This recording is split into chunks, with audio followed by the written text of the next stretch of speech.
Ya tenemos con nosotros a Patricia González Gutiérrez. Hola Patricia, ¿cómo estás? Buenas, ¿qué tal? Pues muy bien, con muchas ganas de conversar contigo sobre este libro, sobre pioneras 1850 a 1960. Vamos, que coge un siglo prácticamente, Sí. un poquito más. Libro de Marina Amaral y Dan Jones, publicado y editado en Despertaferro Ediciones en España y traducido por ti, aquí en castellano. Por eso vamos a hablar contigo sobre este libro. Lo primero de todo es presentarte, Patricia. Para quien no te conozca, ya hemos a conversar. Bueno, Patricia y yo nos conocemos desde hace muchos años, tengo que decirlo, esto es así. Lamentablemente me conoces desde hace muchos años. Los mayores ya. Sí, sí. Y bueno, pero para quien no te conozca, vamos a hacer una pequeña presentación que tengo por aquí. Patricia González Gutiérrez, eres licenciada en Historia por la Universidad Complutense de Madrid. Allí, en esa casa, te doctoraste también con una tesis doctoral sobre el control de la natalidad y del cuerpo femenino en Roma. Y bueno, además tu tesis posteriormente se ha publicado en formato libro, que es algo que se hace, es muy habitual, ¿no? Y ahí tuviste seguro que hacer muchos recortes y muchas cosas para el libro. Sí, fue mutilar al bebé totalmente. Y con el título de El vientre controlado, anticoncepción y aborto en la sociedad romana, en KRK, esa es la editorial, no me quiero Sí, equivocar. sí, sí. Y también eres autora, más recientemente, este libro, Soror, Mujeres en Roma, publicado y editado por Despertaferro Ediciones, pero es que además Patricia, quien está aquí presente, eres asesora histórica en la serie El corazón del imperio, Global Set y Movistar. Y bueno, pues habla sobre mujeres de Roma. Habla mucho sobre mujeres de Roma. Has realizado también dos másteres. Uno de ellos no hemos estado en la misma promoción, pero hemos realizado los dos, que es el máster en Historia y Ciencias de la Antigüedad por la Autónoma y por la Complutense. Y aparte has realizado un máster de Estudios de Género por la Universidad de Sevilla. Has sido profesora en universidades como la UNED, y en otros centros también, otros espacios. Y bueno, si quieres comentar algo más sobre ti, eres una investigadora que llevas una dilatada trayectoria y tienes libros también, que no nos vas a hablar de los libros, no nos vas a hablar de los libros futuros, pero hay cosas ahí que sepa la gente, que Patricia dentro de poco algo nos va a sorprender. Y si quieres comentar algo más sobre ti, bueno, actualmente también eres miembro de la asociación Barbaricum, que está dedicada al conocimiento del mundo tardoantiguo. Apasionante mundo, por cierto, la tardoantigüedad. Y bueno, no sé, hay cosas que seguro me dejo en el tintero, pero si quieres agregar algo más, ahí está. Nada, nada, bastante, suficiente. Y bueno, Patricia, vamos a hablar de este libro que has traducido. Lo primero de todo, fíjate, ¿no? La artesanía, ¿cómo es esto de traducir un libro? No sé si es el primero que traduces, pero en todo caso, ¿cómo es? Porque claro, no es lo mismo cómo trasladas, porque no lo puedes hacer tampoco literal, ¿no? Tienes que tener un conocimiento de lo que vas a hablar. Entonces, cuéntanos el taller de artesanía de una traductora, en este caso, un poco ese día a día. ¿Cómo se hace? Porque esto es muy interesante. Ahora y luego iremos al contenido del libro, pero cuéntanos esto. Sí, al final, además el inglés es un idioma que tiende mucho a las repeticiones, que en castellano no suenan nada mal, o sea, no suenan nada bien y hay que adaptar un poco. Y luego además hay problemas siempre con los términos, porque a veces hay traducciones de traducciones de traducciones. O sea, por ejemplo, con Isabel II, que es la reina castiza, en inglés está como The Traditional Queen, entonces tienes ahí que hacer un poco encaje de bolillos para mantener un poco todo. Pero al final los textos, a ver, no es un libro complicado de traducir porque no tiene grandes juegos de palabras, que al final ahí sí que es cuando se lía mucho y son textos cortitos sobre mujeres que bueno, son más o menos conocidas, puedes encontrar la información. Entonces no fue especialmente complicado, pero sí que es largo porque al final es que no sé si se ha visto bien, pero Sí, sí, es un tocho, ¿eh? es un tocho. Mucho es foto, hay muchísimo, claro, hay muchísimo aparato gráfico, pero al final son unas 200 entradas y no es un libro exhaustivo. Es un libro que va picando un poco de allí a allá, pero aún así son 200 entraditas de mujeres. Hay algunos colectivos, eso sí, está, yo qué sé, la revolución egipcia y tal, pero sí, sí, es un tochaco. Ahí Pues, encerrarse con el gato encima y a traducir mini textos. ¿cuánto tiempo le has dedicado a la traducción? ¿Cuánto tiempo has tenido para ello? Fueron varios meses, pero sí que es cierto que no puedo calcularlo bien porque estaba con otras cosas a la vez. Entonces, pero sí, sí. Y lo malo es que además pilló momentos de ola de calor, que era como te sentabas ahí delante del ordenador, mirabas el PDF y decías, no quiero hacer esto, por favor. Ma- Pero la verdad es que queda un libro muy bonito, porque además luego viene toda la artesanía de la edición, de ver qué fotos van a ir en portada, qué no, ver si mantienes los colores. Y hay mucho, detrás de un libro hay muchísimo, por eso al final, es decir, parece que los libros son caros, pero es que hay muchísimo, aparte de crisis de papel, subidas de material, etcétera, etcétera, hay mucho trabajo detrás de maquetación, de traducción, de edición, ver de esto tendríamos que aclararlo, no tendríamos que aclararlo, esto aquí se conoce, no, etcétera, etcétera. Hay mucho trabajo. O sea, no es simplemente copiar el texto, traducirlo y ya. ¿Cómo influye colorear imágenes en la percepción que tenemos del pasado? Pues son fotografías en blanco y negro y son coloreadas. Eh, ¿Esto cómo se percibe, no? ¿Tú qué consideras en este aspecto? ¿Crees que es una práctica que se puede hacer, obviamente, con rigor? O crees que, bueno, tendríamos que tener también la fotografía en blanco y negro para ver? Sí, están las fotografías en blanco y negro. Al final hay un anejo y salen todas las fotos en blanco y negro en las originales. Pero sí que es cierto que parece una tontería, pero el ver la foto coloreada, bien coloreada, que no es de estas postales de los años 50 que te chocaban mucho, psicológicamente acerca mucho a la época, a la persona. Parece siempre que la foto en blanco y negro, y además fotos que tienen una cierta restauración y tal, como que te alejan del sujeto histórico y no está tan lejano. Entonces, igual que las reconstrucciones, las recreaciones, las ilustraciones bien hechas, te acercan un poco al pasado y te permiten hacerte una idea, porque muchas veces solo con una descripción no te haces a la idea. El colorear las fotos y restaurarlas te acerca, te hace sentir un poco más real, algo que las fotos de blanco y negro siempre parece como un poco más intangible. Y luego vendría a abrir el melón de lo que se está haciendo con las inteligencias artificiales en estas cosas, pero igual es un melón complicado de abrir en este momento. Bueno, en el Café de la Lluvia se está planeando, oye, cuidado que puedes, si quieres entrar, una mesa acerca del papel de la inteligencia artificial en varios campos, en varios sectores, que es una mesa que creo que es necesaria, pues, tratar con especialistas también en la materia bueno, como humanista que eres y como persona que trabajas con las fuentes, pues si quieres, tú dímelo A ver, y el problema de la inteligencia artificial es que es una herramienta que se está usando como un fin. Estas fotografías coloreadas al final tienen un trabajo artesanal. Es el mismo trabajo que se hubiera podido hacer en un laboratorio de fotografía al final.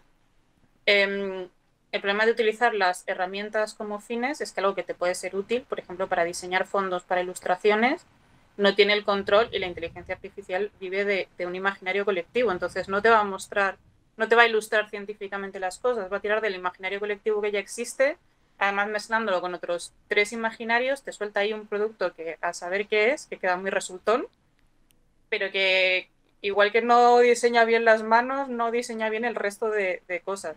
Pues todavía estos trabajos artesanales, está también en Twitter Luda, que restaura imágenes relacionadas con el holocausto y con víctimas del franquismo, requiere analizar también colores, texturas, etcétera, etcétera. Siempre hay que rellenar un poco, o sea, al final la fotografía coloreada es un poco como el libro de historia, hay vacíos, siempre hay vacíos. No vas a poder tener toda la información para saber qué colores estaban exactamente. Así, pero sí hay un trabajo de investigación minuciosa que no es lo mismo que el simplemente añadir colores a cholón.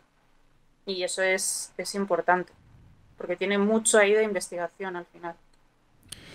En la introducción del libro hay una frase que bueno, te he comentado antes, off the records, y bueno, la voy a leer ahora también para el resto de la audiencia, que dice lo siguiente.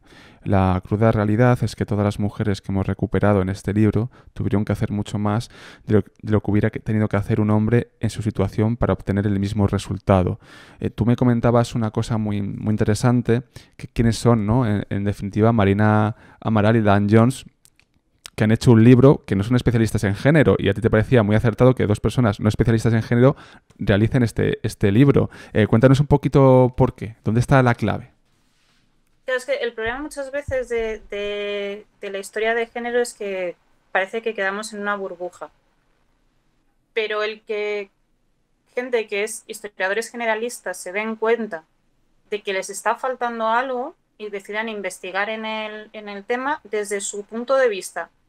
Puede haber pues, cosas más acertadas, menos acertadas, tienes más perspectiva, menos perspectiva, pero el ir extendiendo es algo que es tremendamente importante. Porque tiene que haber esa conciencia. Sin esa conciencia de que falta algo, no llegas a nada, en realidad. Si no buscas, no encuentras. Y que eso, que ciertos especialistas que se dedican a una historia más general o a la historia militar dijeran en un momento dado, me está faltando algo.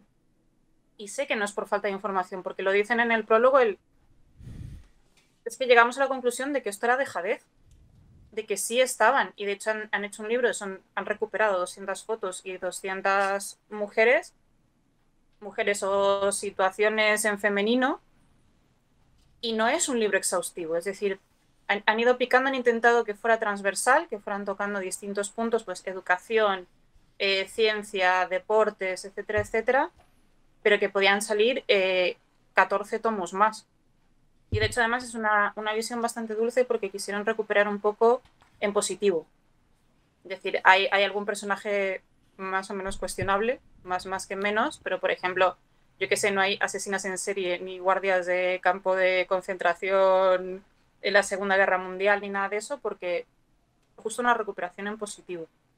Entonces, es importante ya que se vaya extendiendo. Entonces, sí que me parece muy importante eso, es decir, bueno, que historiadores generales vayan haciendo estas cosas, está muy bien, la verdad. Y tú como especialista en género, al leer el manuscrito original en inglés, ¿tenías la tentación de cambiar ciertas cosas?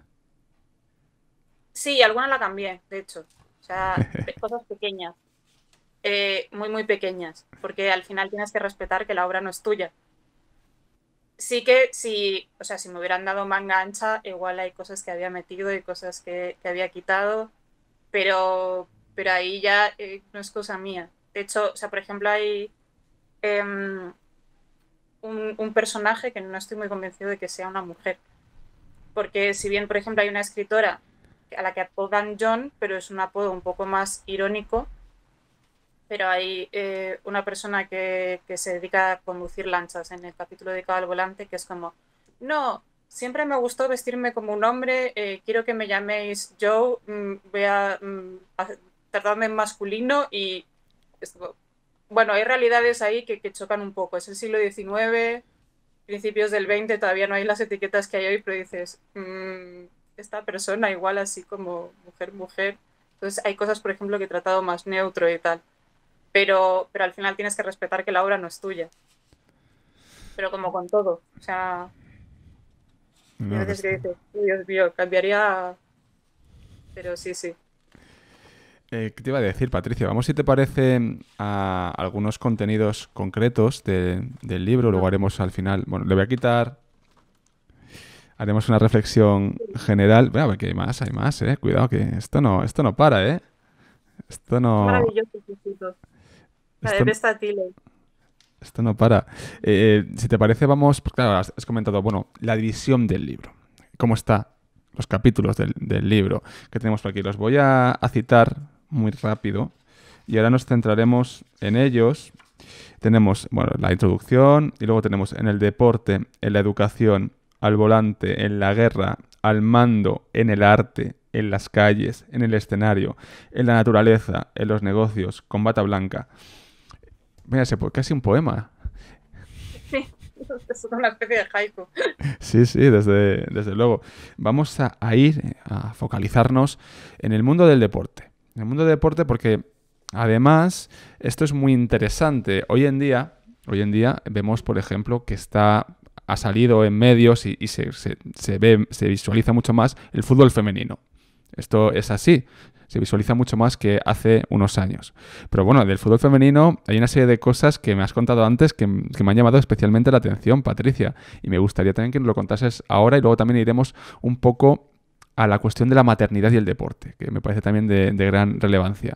Háblanos, bueno, como tú quieras, ¿eh? Si quieres ir por maternidad y deporte y luego ir al fútbol femenino, como quieras. El tema del fútbol femenino es interesante. Se cita en el libro solo de los Juegos Olímpicos, de cómo se discriminó a las mujeres y no se les dejaba participar en cosas que incluso hoy consideramos súper femeninas, como la gimnasia. Y, y en eso hay una cuestión bastante interesante, que es que, de hecho, una de las que forzó un poco el cambio a que se empezara a admitir no fue gente de dentro del COI, sino fue Alice Milliat, que no sale en el libro, pero bueno, y era una futbolista, porque justo en el periodo de antes de la Primera Guerra Mundial y entre guerras, el fútbol femenino cobró muchísima importancia y eran mujeres que se la sudaba todo y Alice Milliat, un momento en que el COI dijo, bueno, puedes montar lo que quieras, pero no lo llamas Juegos Olímpicos. Entonces dijo, lo voy a llamar como me salga del coño. Y además, era un deporte que llamaba muchísimo la atención, entonces juntaba a mucha gente, pero mucha gente es del palo 20.000 personas en un partido. Entonces, ¿qué pasó? Que se prohibió el fútbol femenino. Y se prohibió a niveles de que hasta el 71 la Federación Inglesa no dejaba participar dentro de las instalaciones. No es que no montara una competición, es que no dejaba acceder a las instalaciones. Y lo mismo pasó en otros países. Entonces, el deporte femenino no es que por, ya sabéis, es menos dinámico, no es que se le han puesto trabas, porque en esta época, de hecho, las primeras pioneras estaban compitiendo con hombres, no había ningún tipo de problema. Las futbolistas femeninas en un equipo anglosajón hizo una gira por Estados Unidos y compitió contra equipos masculinos. Y perdió y ganó más o menos la mitad de los partidos. Entonces hay que ser conscientes de que a esta gente se le puso muchísimas trabas, tanto sociales como legales. De no puedes participar, no te vamos a marginar, no es que este combate es demasiado inmoral, así que te lo prohibimos. Con lo cual tenemos que ver que cosas que consideramos naturales, en realidad había una resistencia activa contra ella, entonces es normal, es como el rugby en España. ¿Por qué no tenemos el nivel de Inglaterra? ¿Porque somos más bajitos, más débiles y no sabemos correr? No. Es simplemente por una cuestión de inversión de dinero y gente que se dedica a ello. Pues con el deporte femenino pasa lo mismo. Que se ha puesto muchísimo. O sea, de hecho, un ejemplo, hay una ajedrecista, Vera Menchik, que es que se decía, no, es que ¿quién va a perder contra una mujer? Y tú, pues que aquí no es que biológicamente sois más débiles. Una cuestión de que incluso en el ajedrez hay una discriminación. Por supuesto, el que primero se burló fue el que primero perdió contra la buena señora, que le pegó ahí una soberana paliza. Es algo importante, a ver. Yo voy Sí. enseñando fotos también en pantalla. Bueno, los oyentes del podcast tendrán que meterse un poco en Google bueno, comprarse el libro también. Y en definitiva, bueno, ver un poco también en Despertaferro hay imágenes del libro, pues que echen un ojo, ¿no? Viendo un poco la imagen de esta ajedrecista. Y luego el tema de la maternidad. ¿Cómo se ve esto? ¿Cómo, no? En este Pero la mundo... maternidad, el físico y demás es otra cuestión social en esto. Es decir, hubo atletas a las que le reprocharon el tema de por qué no estás en tu casa con tus hijos, pero reprochar no es voy a comentar en el bar, es que recibió cartas de odio a niveles increíbles. O luego, por ejemplo, el tema físico. Hay una atleta japonesa, Hitomi, perdón, que le dijeron que su cuerpo era demasiado occidental, demasiado fibrado, demasiado... Es como... Hay un continuo rechazo social con cuestiones como esas, de no, es que tú lo que tienes que hacer es tener hijos, es que no tienes el físico adecuado, es que mira cómo se te van a poner los brazos, que también desincentiva mucho al final el participar en el deporte y que le puso muchas trabas a esta gente. Hitomi acabó muriendo de una neumonía por otra cosa, pero lo pasó mal la mujer. Entonces, eso hay que tenerlo en cuenta también. En el tema de... Pasamos del deporte, si te parece, al mundo de la educación. Aquí me hablas de las primeras médicas, ¿verdad? Bueno, corrígeme si me equivoco. Pues primeras médicas aquí en este libro. Porque bueno, médicas ya en Roma, en Soror, ya hemos visto médicas. Ahí hay una cuestión de casi siempre cuando se habla de las Las primeras, habla de las primeras. primeras con título universitario, entonces parece como, y siempre son como muy destacadas, pero siempre hubo. Igual que siempre hubo mujeres ejerciendo en casi todo. De hecho, es la cuestión de que vemos como los derechos avanzan y retroceden. Mujeres que tenían ciertos derechos a ejercer ciertas profesiones, cuando se crean las universidades lo pierden y hasta que no logran acceder de nuevo no las dejan ejercer. Entonces, tienen que luchar de nuevo para recuperar algo. Esto es como cuando ves el cuento de la criada y dices, no, no, es imposible que pase, porque Hoy, tenemos una idea de progreso hoy lineal. es un día justo, vamos, idóneo para Ya, mencionar, lamentablemente, esta sí. obra. Claro, pero son cosas que parece que no, que la historia no retrocede y es mentira. Los derechos van y vienen y siempre pueden perderse. Y muchas de estas mujeres tuvieron que pelear por derechos que sus antepasadas ya habían tenido y que habían perdido en un momento dado. Porque en la Edad Moderna y de hecho el siglo XIX fueron épocas bastante chungas para las mujeres. Y lo de conseguir meterse en la universidad fue heroico.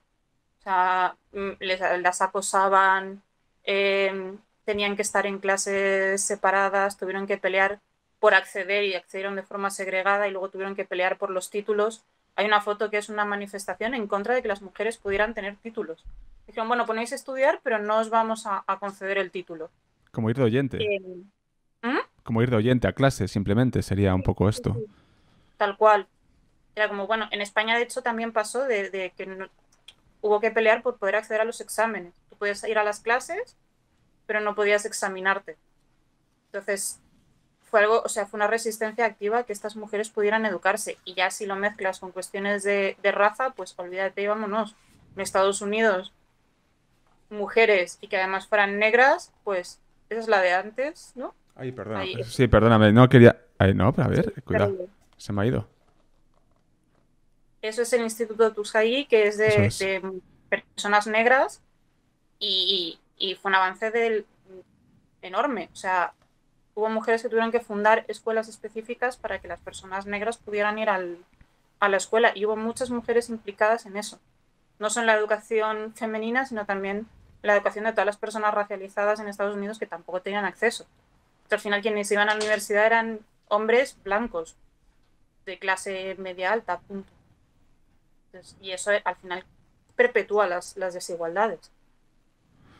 Madre mía.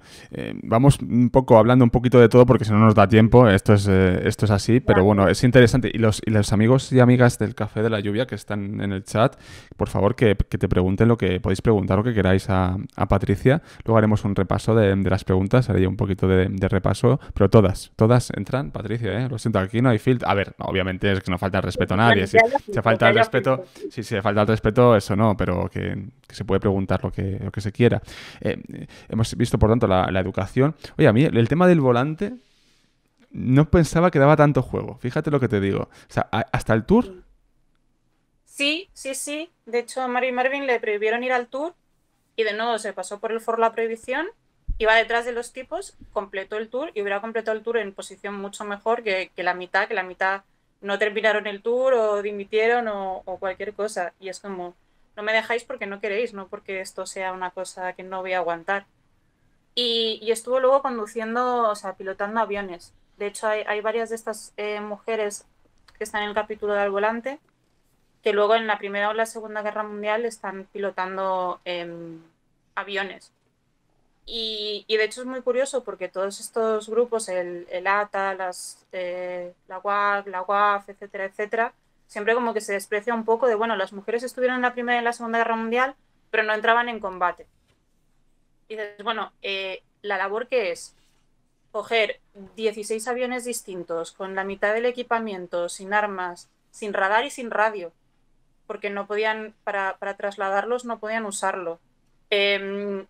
Volando bajo, o sea, murieron bastantes. De hecho, una de estas pilotos que se cita acabó muriendo en la Segunda Guerra Mundial porque se le fue abajo el avión, porque no tenían visibilidad, no tenían radar, estaban todos los globos por en medio, con lo cual no es solo una butada de quiero pilotar porque me gustan los aviones. Y también hay que decir que, o sea, los aviones y las lanchas motoras, los barcos son muy, muy espectaculares, pero por ejemplo el tema de la bicicleta, que hizo más por la independencia femenina que muchas otras cosas, el tener movilidad, que se acabaron adaptando los pantalones, en la transgresión que fue la bicicleta, el uso de la bicicleta por parte de las mujeres, o sea, sí, voy a decir, no está escrito, pero sí está escrito. Es algo tremendamente interesante, el tener esa capacidad de moverse. Y luego En, de e- empresario, o sea, en el marco de la guerra, en este campo que bueno, muy, muy estudiado y cada vez más el tema de la historia militar, la historia de la guerra, hay tópicos que seguramente poco a poco se mm, vayan quitando. La mujer como exclusivamente como enfermera o como trabajadora de la industria de las armas, en este caso. Pero realmente había mujeres también al frente en el campo de batalla. Eh, sí. y había batallones, había mujeres y estaban mezcladas con los hombres. Esto también lo tratáis en el libro. Sí, o sea, las más pioneras en eso fueron las rusas. Ya desde antes de la Primera Guerra Mundial estaban mandando soldados con permisos especiales y tal, pero mujeres que eran abiertamente mujeres, porque luego es que tenemos otros casos de mujeres que se disfrazan de hombre y se van a la guerra, y de esos parece que no hay, porque solo conocemos 2 o 3 casos, pero es que claro, solo conocemos los 2 o 3 casos que luego se supo bien porque las pillaron, porque las hirieron, pero puede haber miles de casos. De hecho, había un estudio, creo que en las guerras franco-prusianas, y había sacado la persona que hizo el estudio como, no sé si una veintena o una treintena de casos documentados. Por lo cual, yo que sé, hay miles. Pues las rusas iban abiertamente, o sea, Pavlichenko fue siendo Pavlichenko a la guerra. Y de hecho se montó un batallón de mujeres. El primer batallón de mujeres sí que fue un poco irónico. Fue un poco para decirle a los hombres, es que hasta nosotras combatimos mejor que vosotros. Sí, Pavlichenko ahí.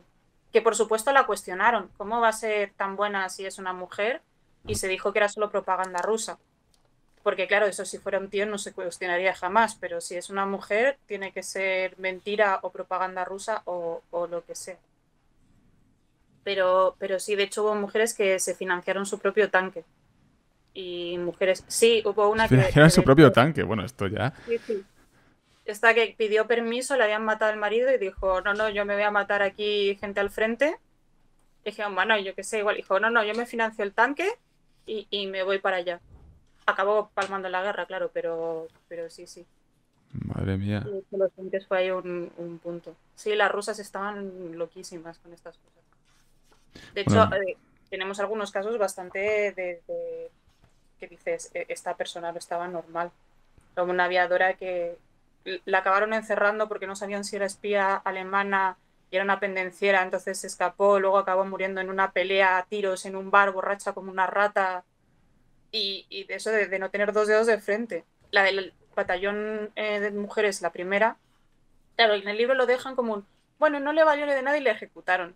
A ver, la historia ampliada es que esta mujer, después de, claro, es justo en la época de la revolución, se pasa al ejército blanco, la trincan, entonces de milagro dicen, no hombre, pero si es una heroína de guerra, ¿cómo vamos a matarla? Y la liberan. Se vuelve a pasar al ejército blanco, entonces la exilian.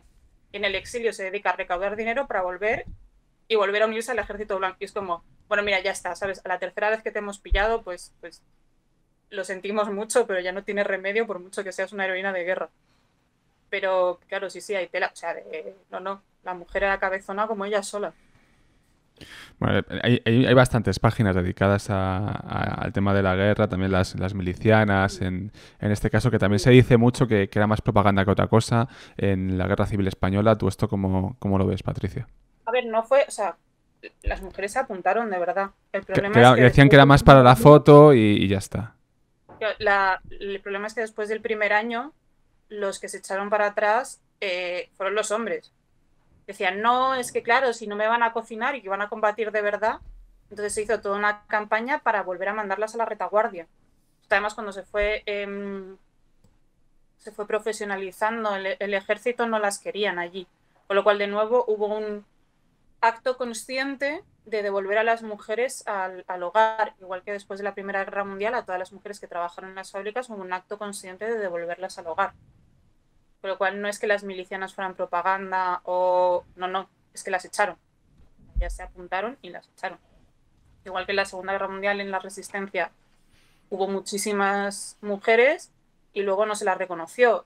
Y mujeres que estuvieron combatiendo en la guerra no se les quería reconocer la pensión de soldado. Harriet Tubman, que estuvo en el ferrocarril subterráneo, en la guerra estuvo en el ejército con su nombre, apellidos y demás, que ahí sí estuvo combatiendo como mujer, y no se le quería reconocer y tuvo que pegarse por la pensión. Es decir, las mujeres que han ido con su nombre y apellidos a la guerra siempre han tenido que pegarse luego por tener los beneficios que tenían los hombres. Madre mía, Patricia. Otra cuestión, vamos avanzando. Preguntas, ahora las leo, al final las leo todas, de verdad que sí, no os preocupéis. Pero hacedlas, comentad lo que queráis, es vuestra casa. Y gracias a Juan que se ha ido, nada, encantados y en Semana Santa nada, después nos vemos. Vamos a ver, aquí al mando te tengo que preguntar. Es Isabel II. Ya has comentado anteriormente, a mí me apasiona el siglo XIX español. Sí, tengo, yo qué sé, esta cosa, que me gusta mucho el siglo XIX. Soy un romántico decimonónico. Total. Hay ejemplos para todo. Efectivamente, total. Isabel II. Hay mucha mala prensa acerca de Isabel II, que también puede ser realidad histórica, cuidado, de su ejercicio. Pero ¿hasta qué punto el hecho de ser mujer para Isabel II fue perjudicial de cara a la opinión pública? ¿Esto es una realidad o esto no es? ¿O es porque era quien mandaba Isabel II o Carlos María Isidro, el carlista, que no fue? ¿Cómo va esto? La cuestión con las mujeres en el poder es que siempre cuando se las acusa de mal gobierno, lo primero que se le pone así en la frente es lo de puta. Siempre le pasa a Mesalina y le pasa a Isabel II. Es decir, quizá la pregunta no es tanto si efectivamente se fincó a medio ejército, que probablemente, sino qué hubiera pasado cuando los hombres hacían lo mismo, que es entre 0 y -2. Es decir, la crítica nunca va por ahí, a menos que se acuesten con hombres, pero bueno, es otro caso.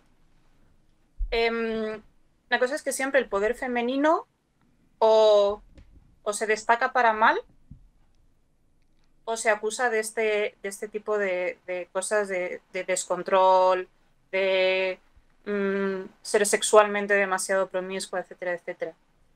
Y se ve muy bien a los personajes femeninos que se trata bien desde el poder y a los que no. Es muy interesante también la cuestión de que hay un poco de todo en este capítulo, entonces desmienta un poco el de, bueno, si llegáramos al poder lo haríamos mejor.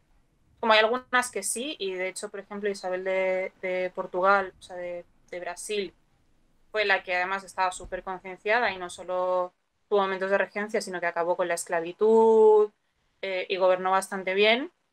O, por ejemplo, Janet Pickering, que votó en conciencia por el pacifismo y acabaron echándola del poder precisamente por eso, que fue la primera que fue elegida congresista.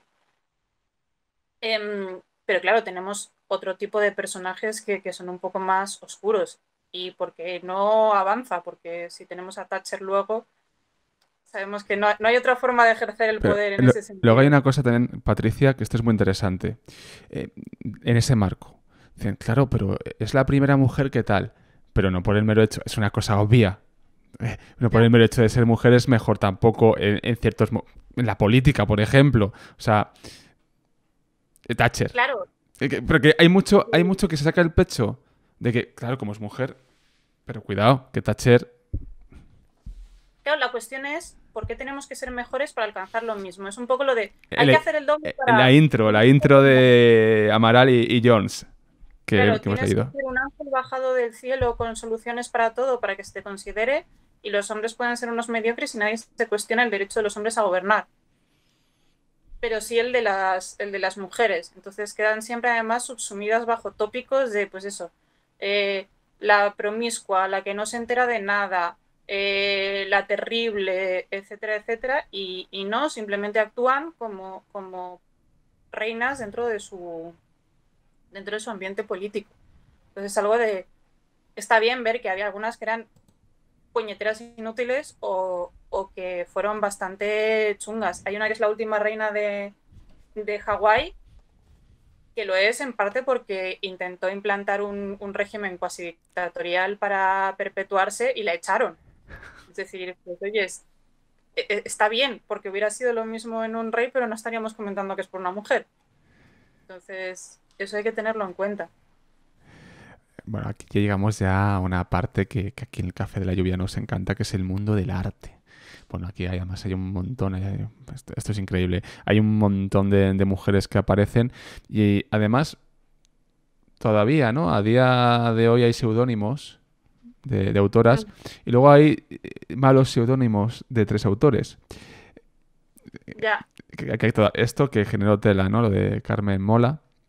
Pero vamos a hablar de ese mundo del arte, de las letras también. En esta época, ¿cuántas mujeres nos hemos perdido reales que sepamos que eran mujeres en aquel momento? Imagínate que vivimos esa época. Firman esas obras de arte, firman esos libros, pero hasta tiempo después no se sabe que eran mujeres. Nos hemos perdido mucho de esto, ¿no? Ahora ya se va sabiendo, pero habrá otras que también se han perdido para siempre, claro. Sí, de hecho está Virginia Woolf, que de hecho hubo que recuperarla, porque en su momento tampoco fue la cosa más exitosa del mundo, pero lo de que Anónimo siempre ha sido nombre de mujer. Y tenemos a la Sin Sombrero en España, que ha habido una labor de recuperación, porque si no quedan, pues eso, ocultas detrás de sus maridos o con el seudónimo del marido, etcétera, etcétera. Y luego otras que muchas veces se pierde parte de la obra porque la transgresión... A ver, mucha de esta gente, hay algunas artistas que no, son pobres como ratas y salen a flote como pueden, pero hay mucha que es hija de buena familia y luego la familia no está dispuesta a que se cuestione el buen nombre porque la niña pija también era completamente transgresora en absolutamente todos los sentidos y no solo se había dedicado al arte, sino que se había dedicado, pues no sé, a jintarse a las compañeras de escuela y las habían acabado echando. Entonces, sí que es cierto que es eso, cuando empieza a haber nombres, el destacarse es problemático. Y aún así tenemos escritoras, y muchas se enfrentan a acusaciones, pues eso, de impudicia, etcétera, etcétera, igual que luego las actrices o lo demás, y muchas que además siempre van a quedar como la musa de, o la esposa de, o la pareja de. O sea, Martha Gellhorn siempre va a ser más conocida por ser la pareja de Hemingway que por su trabajo, cosa que ya les cocía bastante en su momento, porque además Hemingway debía ser bastante cretino en este sentido. Entonces insistía, no, hombre, ¿por qué no te dedicas a ser ama de casa? Y Marta le dijo que se subiera y pedaleara, claro. Y o Suzanne Baladón, que está dentro de los impresionistas y como que es mucho menos conocida. Por cierto, hay una exposición ahora mismo de Leonora Carrington, que es dentro de los surrealistas. Las dos principales mujeres fueron Leonora Carrington y Remedios Varo, y está bastante interesante en la Fundación MAFRE. O sea que ahí sí podéis ir. Está por Y, Recoletos, ¿no? sí, por el Paso del Prado, por Sí, ahí. por ahí está. Sí, yo he estado en alguna vez por ahí. Pues ahí Pues, está. pues Agenda muy bien. Agenda cultural, por Patricia González Gutiérrez. Es que justo es el mismo caso, las surrealistas, que conocemos a Dalí, que era otro cretino de cuidado, Uf, pero uf. Leonora Carrington, que tiene un imaginario increíble y construye un mundo artístico flipante, la hemos tenido que recuperar porque hace unos años no la conocía ni Perry, y Remedios Varo igual. Así que ida a la exposición. Bueno, el melón de Dalí no lo vamos a abrir, pero hace poco vi un podcast, lo siento porque ahora no recuerdo, pero que entrevistaban a una de las personas que estuvo en unas que Dalí, pues, bueno, pues frecuentaba la prostitución y entrevistaron a una de las personas que estuvo y flipé. Flipé. No, no, pero unas cosas Ya. muy... La humillación a la mujer era una cosa tremenda. Sí, porque además hubo surrealistas ultra implicados en temas políticos Y Dalí solo se dedicó a hacer el cretino. O sea, para que te eche el grupo de los surrealistas por cretino, tienes que haberla liado potentemente. En cambio, toda esta gente tenía un compromiso político bastante importante y Leonora Carrington tiene bastante compromiso político. Y además luego fue variando porque, claro, ves la evolución desde antes de la Segunda Guerra Mundial hasta prácticamente actual en también la implicación social de Leonora Carrington. Es bastante potente la gente. Que luego también está otro melón, esto parece ya el verano, los melones y las sandías, que es el de el autor, la autora, su vida y la obra. Ya. Cómo puedes un poco separar estos planos, si son separables, si no son separables. Esto también es interesante para un debate. Esto yo dejo aquí cosas, ideas, pero es interesante eso también, ¿no, Patricia? Con estas mujeres, sus vidas son súper interesantes. O sea, tenemos, yo que sé, a Margaret Radcliffe, a la que apodaban Jonas, un poco irónico. Se dedica a hacer novelas de lesbianas y a tener su pareja de lesbiana y a vestirse de hombre porque era todo muy transgresor. Tenemos a Rita Sergil, que era bisexual, atea y demás en la India de la época, que igual era un poco conservadora. Tenemos vidas súper interesantes, o Clara Schumann, que sacó toda la familia adelante, potencia al marido y solo se acuerda la gente del marido. Y luego tenemos, o sea, siempre que tenemos que separar la obra del autor, acaba siendo, pues, Gauguin se dedicó a violar niñas en Tahití. Eh, pues que hay veces que separar de la obra del autor es imposible, para bien o para mal. Es imposible, en el caso de las artistas femeninas, separar toda su vivencia y sus transgresiones de las obras de arte que hacen, y también en los tipos es imposible separar qué arte están haciendo de qué hay detrás de ese arte de explotación, abusos, etcétera, etcétera. Y no consiste en, pues ya no voy a ver cuadros de Picasso nunca más o no voy a ver cuadros de Gauguin nunca más. Es saber qué hay detrás del cuadro, que si vas a tener el cuadro de una niña prostituida en el salón, lo sepas. Que puede ser muy bonito y a ti te gusta, igual puedes pasar del tema de lo que es, pero por lo menos saberlo. Conocer. E igual con estas mujeres.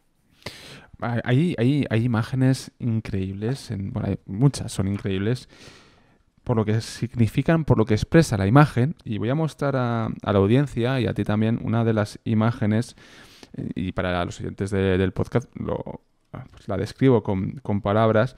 Es una mujer ya avanzada en años, sacando el puño, está en una conocida plaza de Inglaterra. ¿Quién es esta persona? ¿Qué está haciendo? Bueno, a mí esto me parece una de las fotos por todo lo que significa del libro. Sí, es que hubo sufragistas que se apuntaron muy tarde al carro, ¿eh? Es decir, no que se apuntaran tarde al carro, sino que de repente enviudaban, se veían más libres, se veían con capacidad de hacer cosas y se vinieron arriba con dar mítines y demás. O sea, el sufragismo tuvo muchísimas transgresiones de edad, de género, de todo, precisamente por lo rupturista que era. Y aquí ha salido esta señora que es muy anciana y se subió tarde al asunto, pero que había, o sea, en el sufragismo se introdujo el jiu-jitsu en Europa a través de las sufragistas que aprendieron jiu-jitsu para pegar a la policía. O sea, que a veces nos olvidamos de estas cosas. Y las sufragistas volaron buzones, quemaron edificios, le apedrearon la casa a Churchill, se dedicaron a follar entre ellas como si no hubiera un mañana. Luego una se hizo nazi, otra se hizo comunista. O sea, es una historia completamente apasionante. Que aquí han puesto como 2 o 3 imágenes y además han sacado alguna imagen muy potente. Y algunas no de las más conocidas, porque está Rosa Parks. Rosa Parks. Rosa Parks tiene una cuestión muy curiosa, que es que en realidad no fue la primera que se negó a levantarse del asiento. 9 meses antes, es como el efecto Matilda, pero incluso dentro de la historia de género. Claudette Colvin era una adolescente que de repente el tema de levantarse del asiento le pareció terriblemente mal, estaba más politizada y tal, y mandó a paseo, o sea, fue como la misma historia de Rosa Parks, pero 9 meses antes y por una adolescente que luego fue madre soltera. Pues como que al movimiento no le pareció el símbolo ideal, Rosa Parks parecía como más moderadita y más adulta. Se escogió como símbolo a Rosa Parks, pero estamos olvidando que no fue un gesto único ni sin precedentes. Entonces, hay veces que incluso dentro de las mujeres tenemos tokens que ocultan un poco. Es como cuando tienes a Hipatia y parece que no hubo ninguna científica más en toda la edad antigua. Y con Rosa Parks parece que como que subsume todas las imágenes femeninas de la época, o Pankhurst, que se come a todas las sufragistas. Hay que tener cuidado a veces con estas mujeres que se convierten en tokens, porque a veces nos invisibiliza que hay un trabajo colectivo detrás. Así que la pobre Claudette Colvin no se convirtió en un símbolo, pero sí que fue 9 meses antes de Rosa Parks, hizo lo mismo que ella con los mismos resultados, por supuesto. La vida Muy en el, curioso. la vida en el escenario. ¿A quién quieres destacar de este apartado del escenario? Sí, pero además, ahí en el escenario hay una cuestión muy curiosa, bueno, muy curiosa. A ver, completamente previsible en realidad. O sea, hay muchas cuestiones de estas que deberíamos ser conscientes, porque si te paras 2 segundos a pensarlo, de la época que estamos, deberíamos saberlo. Que es que muchas de estas mujeres fueron muy visibles, pero seguían sufriendo las mismas discriminaciones que el resto de mujeres. Y más cuando se junta a cuestiones, pues eso, de etnicidad.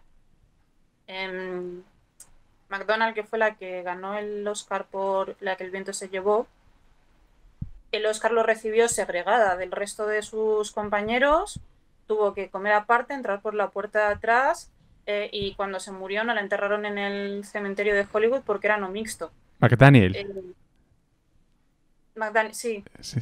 Eh, Soy pésima con los nombres, son Es 200. que son muchos nombres, ¿no? Es normal, lógico. Eh, Había, por ejemplo, actrices o cantantes negras que se las contrataba para actuar en la Casa Blanca, pero tenían que entrar por la por la puerta de servicio. Hubo actrices que tuvieron que fingir ser blancas para poder actuar. Eh, Otras a las que se acusó de repetir estereotipos, pero al final acaban diciendo, bueno, es que si no repito el estereotipo no trabajo. Y voy a ganar mucho más con esto, voy a estar mucho más empoderada teniendo pasta que trabajando de criada. Entonces, si tengo que repetir estereotipos, pues ¿qué se le va a hacer? Es decir, alguien tiene que hacer el papel. Y de hecho, incluso las normas de Hollywood hacían que al final la gente racializada de verdad solo pudiera acceder a papeles de villanos o de estereotipos o de la criada enfadada, porque cuando el personaje principal es racializado, lo que hacían era contratar a un actor blanco y disfrazarle. Entonces tenemos, ahora que se dice, no, es que claro, el Julio César negro, y es como, hostia, ¿no te molestó que Atila fuera blanco, que los faraones fueran blancos, que todo el mundo?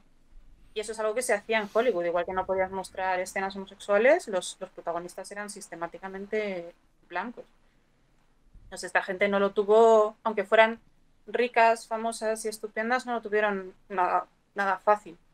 Luego hay algunas historias muy curiosas, tipo Josephine Baker, que estuvo haciendo de espía en la Segunda Guerra Mundial, para los buenos, luego Coco Chanel para los malos, pero que hay mucha gente de esta famosa precisamente en ciertos momentos aprovechó la fama para contrabandear información, funcionar de red de refugio, etcétera, etcétera.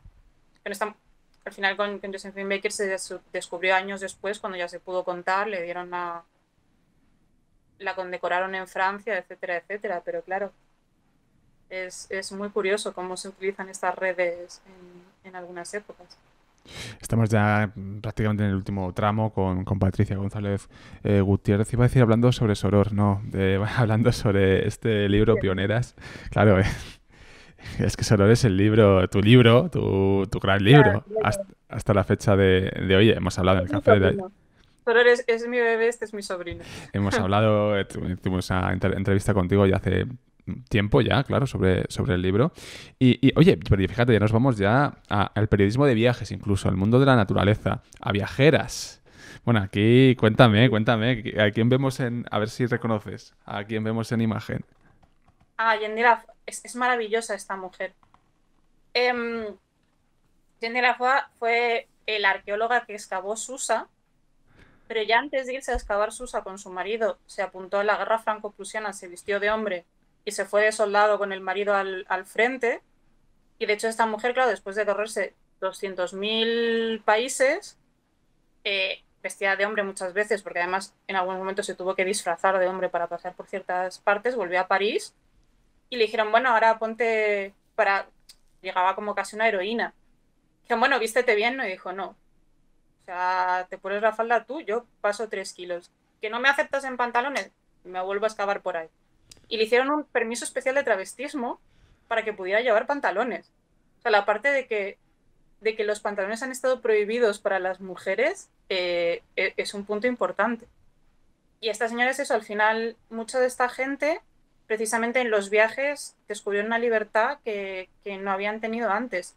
Viajes por sitios tremendamente peligrosos, Oriente, en este caso. en este caso Oriente, algunas se metían en la saber dónde, en la selva, y muchas de estas mujeres financiaron su libertad económica precisamente a través de los diarios de viaje, de ser reporteras para periódicos. Eh, no sale aquí, pero por ejemplo, Frances Power Cobbe, que fue una de las primeras sufragistas antes de las sufragistas, esta renunció a la herencia familiar porque la habían excluido de la herencia pensando que, bueno, que el hermano la mantendría porque era mujer. Entonces se mandó a freír espárragos a la familia porque le pareció todo muy injusto y se dedicó a viajar sola, sola de verdad, no con 3 amigas, sola, escondiéndose las cosas en el corsé y demás. Y es eso, haciendo piezas periodísticas y escribiendo.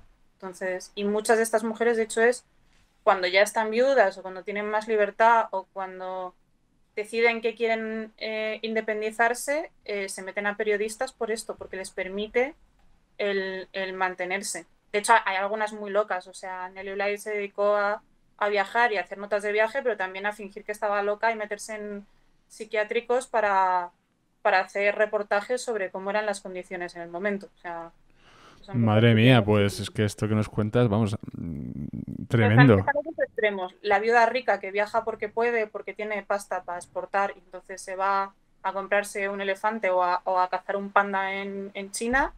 Y luego mujeres que realmente consiguen la independencia a base de escribir estos libros. Estamos ya que casi que nos vamos. Bueno, faltan las preguntas, ¿eh? Pero sí que me gustaría que me hablases del mundo de los negocios, porque aparece. Hay un caso que me habías comentado anteriormente, fuera del directo, que me gustaría también que lo pusieras, si te parece, sobre la mesa, porque es muy significativo. Y luego cerramos con los premios, que el tema de los premios también es muy llamativo, Patricia.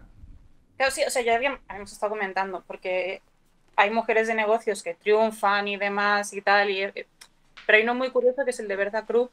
Los cañones estos, los grandes cañones alemanes de la Gran Berta y tal, se llaman así por Berta Krupp. Fue una familia que se dedicó a la industria armamentística, pero cuando Berta Krupp tuvo que heredar la empresa, el Estado dijo, no, no, no, ¿cómo va a dirigir una empresa de armas una mujer?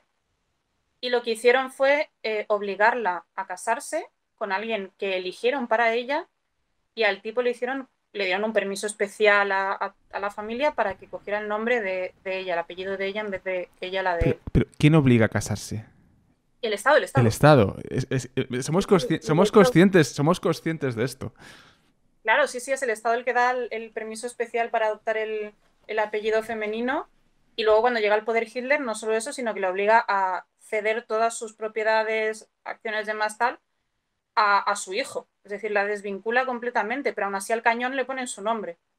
Entonces, ahí de nuevo hay una cuestión de discriminación legal en el acceso.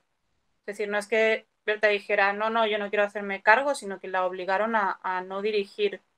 Que luego le salió bien la jugada, porque acabaron todos en los juicios de Nuremberg, evidentemente, por trabajo esclavo y demás y tal.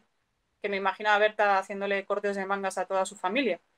Pero claro, hasta el punto de que te obliguen a casarte con alguien escogido porque Vaya no tela. vas a dirigir tú la empresa.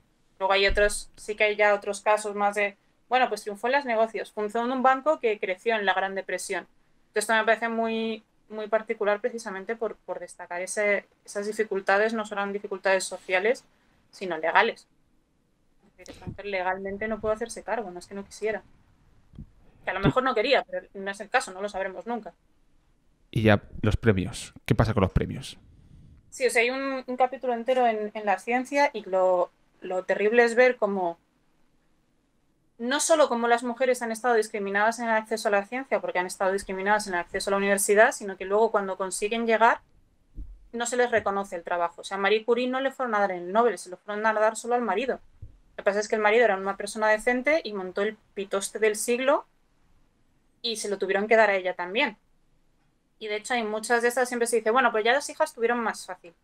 Hay muchas científicas a las que se les ha comoteado el Nobel y se les ha dado a sus compañeros o a su director de tesis o al tipo que le había robado el trabajo. Aquí hay dos, Lisa Meitner y Chen Wu, que trabajan en temas de átomos, radiación y tal, eh, que no les dan nunca el Nobel y se lo dan a sus compañeros. Entonces es bastante terrible. Es decir, y luego para que luego en internet el primer imbécil ponga frases de mentira con la foto de la científica de turno diciendo, no, no, yo es que nunca necesité ventajas legales. No es que las necesitaras, es que te pusieron trabas y tuvieron que hacer 3 veces más y te quedaste sin el premio. A Rosalind Franklin le robaron la foto, a ella y a su estudiante le robaron las fotos de robar de forzar la cerradura del laboratorio y llevarse la foto. Uh, hubo una, ¿cómo se llamaba? El, bueno, es decir, de gente a la que le han dado el Nobel al director de tesis, pero no solo al director de tesis que no había intervenido nada, sino que estaba en contra de la investigación y le había dicho esto es una tontería. Pero el Nobel claro, el Nobel con la pasta que hay de por De medio se lo lleva. prestigio. Claro. Madre mía, vaya historias que nos has contado, Patricia. Vamos a ir, si te parece, a las preguntas, comentarios de los amigos y amigas del Café de la Lluvia. Voy muy rápido, bajando y voy también saludando. Aprovecho para saludar a nuestra comunidad. Nos dice Ecroniana, muchos años de no poder escucharte en un directo. Espero que a partir del siguiente trimestre tenga esta oportunidad. Te escucho a través de tus otros medios, pero hoy es fiesta para mí. Saludos desde México. Gracias, Ecroniana, que nos escucha desde México. Me acuerdo de ti, la Clasicoteca. Muy buenas tardes. Y muchas gracias también a Irenes Guadalupe. Irene, entiendo, pero bueno, Irenes en el nick. Muchas gracias. Bienvenida. También, no sé, Ross también está por aquí. Vale, que es una crack, dicen. Y luego, no sé, Ross dice dos cosas. ¿Hay algo que haya echado mucho de menos en el libro? Y por otro lado, ¿hay algo que le haya sorprendido que estuviese? Me está tratando de usted, en serio. Yo flipo con la gente. No, que no, pero no, pero Ya no, creo no, que es una conversación. no, Eh, no, lo pone en el chat, pero no es de usted. Yo lo leo, parece que es de usted, pero que no es que te lo pregunte, o sea, lo pregunta a través de mí, por así decirlo, a través del... Ahora lo aclara. ya, sí, ya hablaremos, ya hablaremos.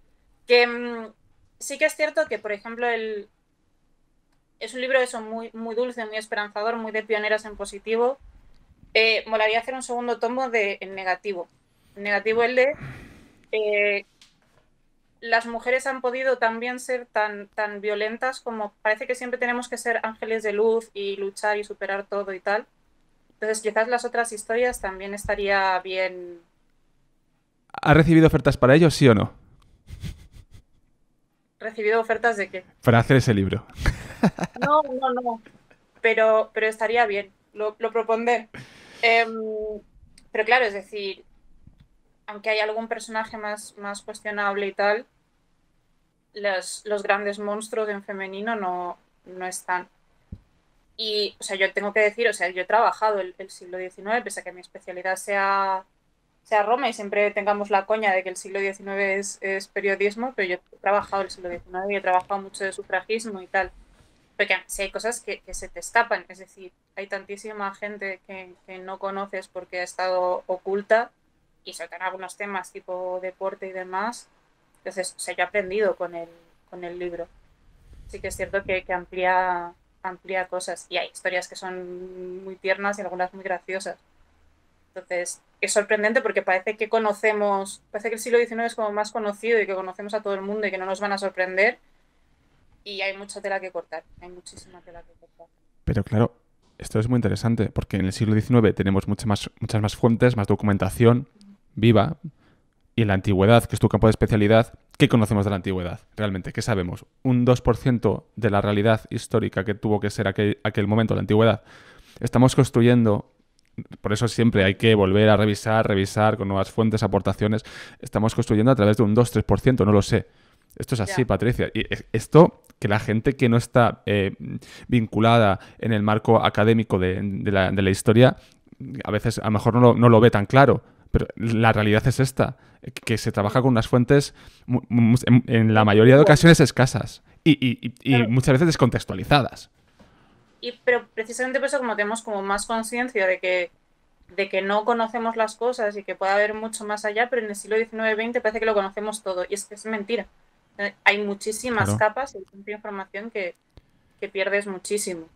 Entonces, es curioso como teniendo algo tan cercano, estamos hablando del siglo XIX, pero también toda la primera mitad del siglo XX hasta después de la Segunda Guerra Mundial, parece que de la Segunda Guerra Mundial lo sabemos todos, y me juego que el que te dice que cómo vas a ser historiadora tú si no te sabes hasta el último tornillo del Panzer, estas cuestiones las conoce menos. Eh, porque nos da una falsa sensación de conocimiento. Entonces podemos decir, no, hombre, es que esto nunca ha sido así o nunca ha habido mujeres que... Un poco le pasa al siglo XX como a la prehistoria, pero por motivos distintos. El de no hay mujeres que cacen porque yo no me lo he imaginado. Entonces en el siglo XX es no hay mujeres en la guerra porque yo no me lo imagino. Y luego sacas una lista y hay mucho más de lo que parece. Pero tenemos esa falsa sensación. Pero clave, ¿por qué no te lo imaginas? Claro, claro, es que tenemos un imaginario Pero creado. por qué Claro tenemos ese que está imaginario? ocultado, es Dínoslo. decir, y hay una ocultación consciente. Es decir, que conozcamos a Einstein, pero no a Mileva Maric, que no se diera el Nobel a Lisa Meitner, que se ocultara a esta gente en el deporte, es una cuestión consciente.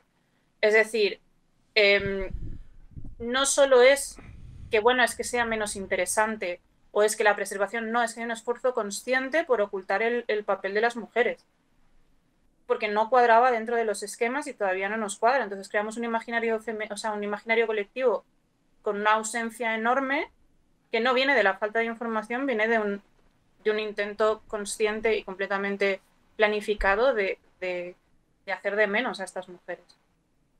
Y lo vemos en Berta Krupp, lo vemos en las científicas que no obtuvieron el Nobel, en las deportistas a las que no dejaron competir, en las artistas que tuvieron que firmar como anónimo. Por eso es importante recuperar, porque, porque hay que excavar en la información. Mira, nos dice, bueno, hola Mara también, que está por aquí. Tenemos también a la mitóloga, ¿qué tal? ¿Cómo estás, amiga? Serapis, ¿qué tal? Desde Venezuela, Serapis, ¿qué tal? ¿Cómo estás? Vale, si tenéis alguna pregunta... Bueno, estaba también Rorena 2, que se ha tenido que ir. Y la clasicoteca se ríe, el siglo XIX es periodismo. Muy de acuerdo, ¿no? Yo os diré una cosa. Siempre está la broma No, que luego siempre me está la matan broma por cuando aquí. estábamos con Pascual, que tú, no sé, lo tuviste en el máster de profe, Pascual, ¿no? Lo tuviste en Grecia. Decía lo mismo, nosotros en clase, Javi Solís y yo, en la carrera de historia le teníamos la licenciatura a Pascual en Grecia 1, no, en Grecia 3 o en Grecia 4 le teníamos, había 4 Grecias en aquella época gloriosa, cuando la licenciatura de historia tenía Ya, un montón de especialidades y decías, no, no es lo que es ahora, ¿no? Y decía eso. Y yo, fíjate, yo al final, que me apasionaba el 19, he acabado haciendo también luego periodismo. O sea, esto es de locos. Parece que a lo mejor algo de razón pero tiene. yo no discrimino, a mí es No, periodismo todo lo que se salga del sí, 476. esa es otra coña que teníamos, porque yo aparte Claro, del 19 también me apasiona ya la antigüedad, como sabes, el tema de todo Oriente, Mesopotamia, etcétera, etcétera, ¿no? Que es mi otro marco de especialidad. Era ya hace años, con Joaquín Córdoba de la Autónoma. Pero claro, cuidado, ¿no? Que sí, es curioso, es curioso, es curioso. sí, Yo o sea, también la tuve. es una coña, pero luego también está mucho en el imaginario el que cómo se va a hacer historia del siglo XX, cómo se va a hacer arqueología industrial, cómo se va... Pero sí, o sea, dentro de los historiadores es coña, pero siempre lo hacemos eso, o sea, no porque sea el siglo XIX, sino porque es posterior a tu etapa de especialidad, que eso al final es... Todo lo anterior es ciencia ficción, todo lo posterior es periodismo. De hecho, Desde- siempre está la coña de que el XIX es prensa rosa, en realidad. Bueno, había mucha prensa rosa, de hecho, también, ¿eh? Sí. Cuidado, había mucha prensa rosa en el siglo XIX. Jolín, Patricia, pues yo, ahora damos Grecia en medio cuatrimestre, nos dice Irene. Madre mía. Ya, ya, terrible. Es que no va para nada. No, no da. Claro, luego tienes que crear grados más específicos, pero al final es un follón todo, ¿no? Quiero decir que cuántos años vas a estudiar también. Es complicado, pero en nuestra época estaba bien. el problema es que cuando se da muy concentrado tiende a pensarse que lo más importante es siempre la historia positivista de batallas y tal, y te dejas fuera toda la historia social. Entonces es problemático. Bueno, menos nuestros profesores de medieval que eran muy marxistas y vimos solo cuestiones de historia social y se la sudaba la política, pero al final cuando lo das muy condensado parece que todo se reduce a la historia del XIX. O sea, la historia del XIX no la historia del siglo XIX, sino la historia que se hacía en el siglo XIX. Sí, sí, sí, efectivamente. Ese marco historiográfico luego te Estamos diré, dando historias preanales en la universidad al final. luego te diré que por lo menos en la autónoma teníamos muchas optativas. Sí, No sé, sí, en la al final, Complu. pero acabas teniendo una idea más social de tu etapa. Y luego el resto es rey para arriba, batalla para abajo.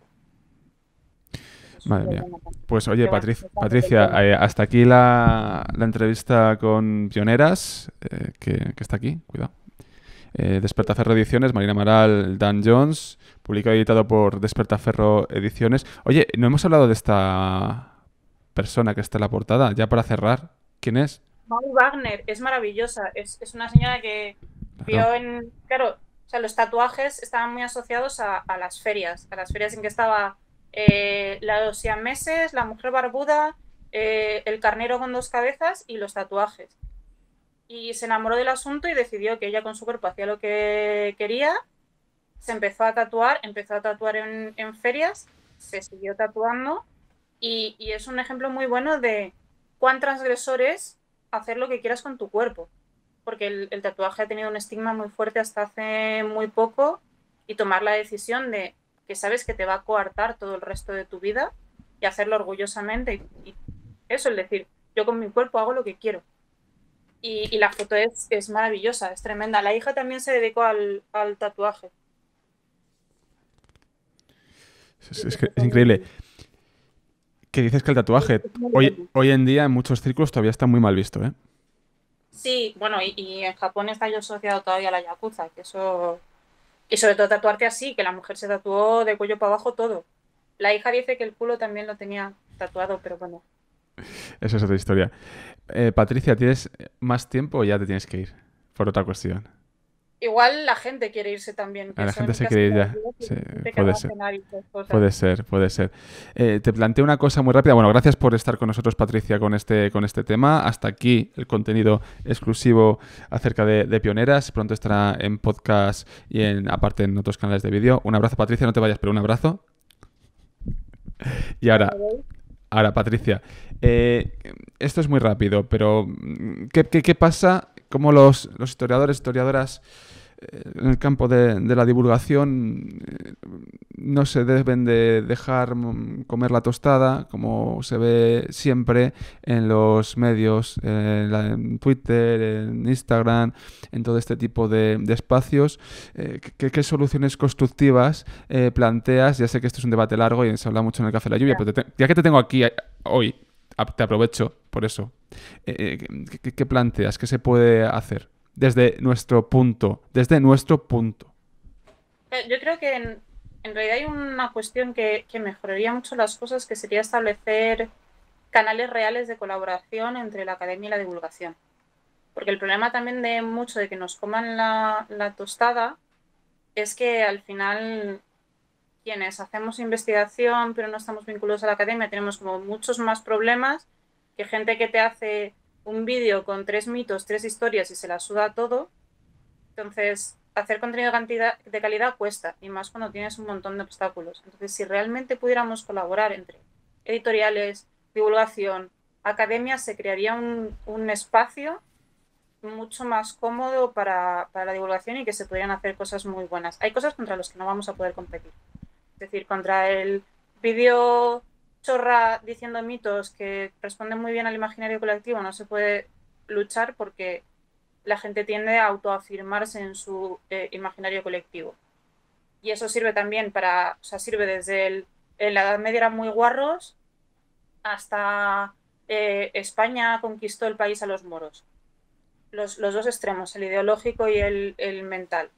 Pero sí es cierto que dentro de nuestras posibilidades sí tenemos la capacidad de colaborar. Entonces, el establecer buenas redes de colaboración ayuda mucho. Entre nosotros, o sea, horizontales, no quiero decir verticales, pero es entre la alta investigación y la alta divulgación y las editoriales y tal, y se puede hacer mucho, porque luego sí que hay cosas que funcionan. Lo que pasa es que hay que tener un poco de los pies en la tierra y eso, el tener la solidaridad, no competir entre nosotros, sino colaborar. Los egos. O sea, aquí se habla mucho de los egos. Es un problema. Por ahí podemos tirar y si no, es que no hay soluciones. O sea, por ejemplo, que los divulgadores no tengamos acceso a las bibliotecas universitarias es una putada. Que la academia sea consciente de que igual su manual sobre historia de Roma no va a ser un bestseller, pero que sí puede colaborar en otras cosas o aprender de los divulgadores o hacer otro tipo de charlas, sí es una posibilidad. Es que cada uno tiene sus especialidades, pero esa colaboración tiene que existir, porque si no, ni nosotros hacemos nada, ni ellos tampoco. ¿Y quién lo acaba haciendo? Iker Jiménez. Así Bueno. que ahí está. Oye, Patricia, muchas gracias por estar.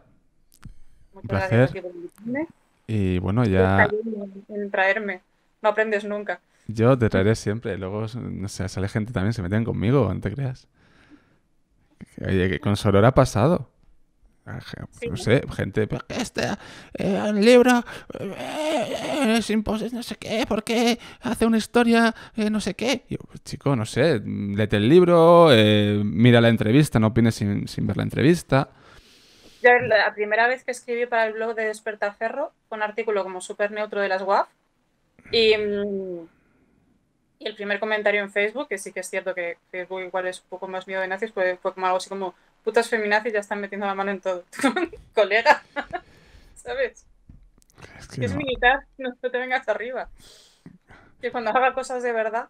No, yo no sé. Bueno, pues yo sigo publicando. O sea, quiero decir, me da igual, pero jolín, yo también entiendo que tú también te tendrás que enfrentar día a día con un montón de comentarios poco agradables y nada constructivos. Porque la crítica, como siempre decimos, pues claro que se puede hacer crítica de todo, pero siendo constructivos, no faltando el respeto. Yo puedo discrepar contigo, Patricia, sobre ciertos asuntos y discrepo sobre ciertos asuntos. Igual que Solís también puede discrepar contigo y conmigo sobre otros ciertos asuntos, Gaby o Fer. Pero, pero eso no hay que mantenerse el respeto. Lo que no puede ser es lo que la jauría que hay muchas veces en las redes sociales, que es que eso es además también bajo el anonimato muchas veces. Bueno, esto es que es una locura. Es que no puede ser. Es que Yo he de yo decir que no estoy en un entiendo. punto en que me divierte mucho. Sí, no, a ver, tú también te tengo que decir, aquí ya quedamos pocos, te tengo que decir que a ti te gusta también un poco aquí, no Me sé, encanta ¿hasta qué la jarana. punto? Claro, me encanta la jarana porque además este tipo de descerebrados sirven muy bien para ejemplificar ciertas cosas y para hablar de ciertos puntos o para demostrar fallos de razonamiento. Porque además se van encerrilados. Luego, por otro lado, lo compenso con mucha gente buena en las redes, pero sí me divierten mucho. O sea, yo he de reconocer que a veces te cansan porque son como cachorros babosos que no te dejan en paz. O sea, tienen más o menos el mismo aguante para dar la tabarra que el hijo de Satanás de mi gato. Entonces a veces te llegan a cansar. Y hay veces que tienes que bloquear porque se ponen demasiado violentos. Pues ya no Joder. por ti, sino por el resto de tu timeline que igual tienen que ver o que hacen aposta para embarrar, tipo que te ponen muchísimos GIF, cosas así, ahí sí tienes que bloquear porque te está ensuciando el espacio. Pero, pero yo he de reconocer que con estas cosas me divierto. Sí que es cierto que hay gente que le puede afectar más, yo estoy en el nivel de...